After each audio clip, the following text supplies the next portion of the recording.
He speaks in the wind. He speaks through your friends. He speaks with cars passing by. He's speaking in the screen.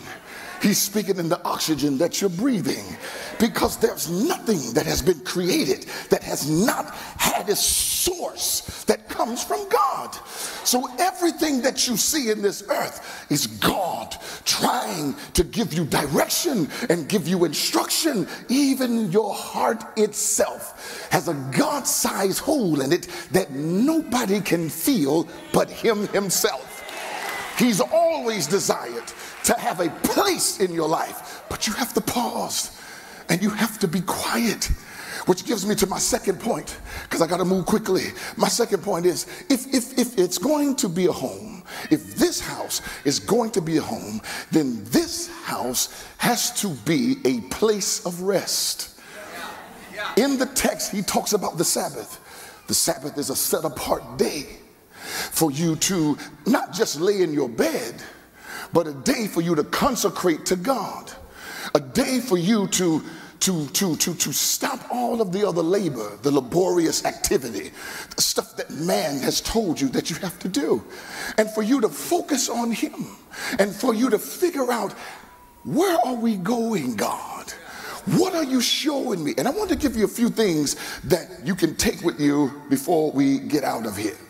I want you to look at, how do I keep the Sabbath holy? I'm skimming through it so you can get it and get out of here.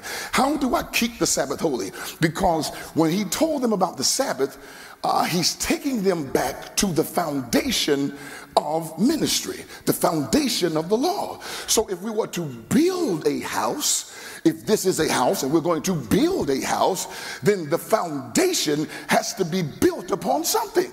The foundation is where all the force of everything that's going on in the house is sitting. And if the foundation isn't strong, your entire walk with God will be crushed. It will collapse. The foundation has to be strong enough. But the one thing about the foundation is, ain't nobody driving by the foundation to say, woo, look at that foundation. Woo, look at the foundation. Foundation sure look good to me. There's only one group of people that's doing that. That's the people who are committed to the house. The people that are committed to the house, that have made the house their home, they driving by every day. Look at the plumbing going in. Look at the dirt. Look at the tractors. It looks good to them because they've invested into the house. But if you're not invested, you'll be like, oh, we already passed it. Oh, okay, I'm gonna come back by when they get the walls going up. No.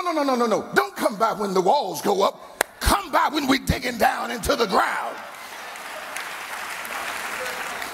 This Sabbath, just imagine if we went back years ago and really understood the Sabbath, not to argue, but to grasp the principle. The principle, balance is in the Sabbath. Family is in the Sabbath. Relaxation is in the Sabbath. Learning how to focus is in the Sabbath. Taking a break is in the Sabbath. Consecration is in the Sabbath. All of that is in the Sabbath. But when I was a kid, it wasn't no such thing as no Sabbath. It was revival every day. Oh my God, revival, vacation, Bible school, mission, Sunday morning, Sunday school, Monday night, something else, Tuesday night, something else, Wednesday night service, Thursday night, choir meeting, Friday night, Bible band, Saturday, vacation, Bible school, Sunday, start all over again. I don't know how y'all stayed sane. No rest. Busy doing church and no relationship with God.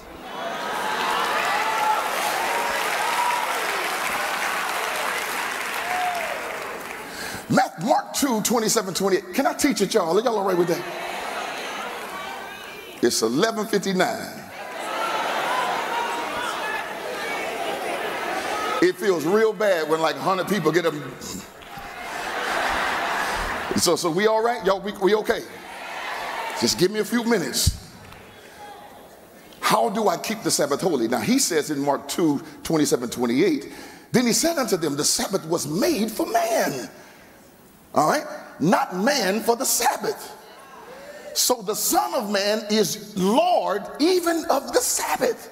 So he said, I made this for you. I didn't make this for me. I set this up so you could be balanced and understand priorities. The church is not trying to rule your life, just churches that don't understand rest. This is a pastoral message. This is my first time preaching as a pastor come on somebody, at the Faith Center. I'm not a guest today. I'm Pastor Joe. Woo! So I thought I'd preach a pastoral sermon, amen? So how do I keep the Sabbath holy? Can you put that up there for me? I want you to take this down. It's real simple. Real simple. Do y'all have it? No? All right. How do I keep the Sabbath holy? Number one, by attending church. Number two, reading scriptures. All right. Three, visiting the sick, the aged, and other people that you love. Four, listening to uplifting music, singing hymns, praying to the Father with prayer and thanksgiving, praise and thanksgiving. Serving in church services. This is a part of the Sabbath. This is another part. Instead of telling all of your bad stories, tell a faith story. Tell somebody how God brought you out. All right? Share your spiritual experiences with people. Write faith-based letters to loved ones instead of cussing them out. Ask God to change your language and write something incredible that will build their faith out of that circumstance. All right? Fast, which is what Bishop is doing. Fast with a purpose. All right? And then the last one is share time with your family at home. All of that. Those are ways to keep the Sabbath holy. So you don't end up doing something else because you feel like you got the time. You've got to reset so that you can hear from God. Does that make sense? So what's a few things for me to figure out how to do that?